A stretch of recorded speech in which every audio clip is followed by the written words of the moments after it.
Hi hello అందరికీ వరలక్ష్మీదేవి వ్రతం అందరు చాలా బాగా జరుపుకున్నారని అనుకుంటున్నాను. నేనైతే పెళ్ళైన 6 సంవత్సరాల్లో ఇదే మొట్టమొదటిసారి వరలక్ష్మి వ్రతం జరుపుకుంటున్నాను అనమాట. నాకు వ్రత విధానం కానీ వ్రత కథ కానీ అసలు ఏమీ తెలీదు.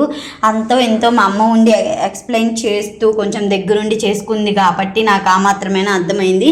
పూజ అంతా చాలా బాగా జరిగింది. అమ్మవారు కూడా చాలా బాగున్నారు కదా. మీకు ఎలా అనిపిస్తున్నారో ఖచ్చితంగా కామెంట్ చేయడం మర్చిపోవద్దు.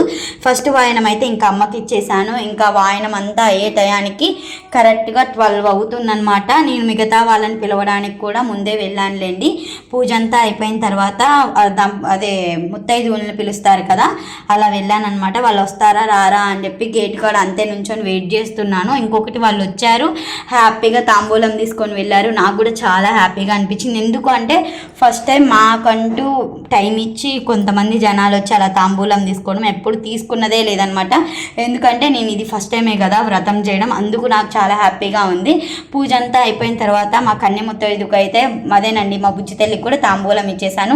సాయంత్రం వాయనానికి పిలిస్తే నేను కూడా వెళ్ళేసి వచ్చాను. మీ ఇంట్లో వ్రతం ఎలా జరుపుకున్నారో ఖచ్చితంగా కామెంట్ చేయండి. మీకు ఎలా అనిపిస్తుందో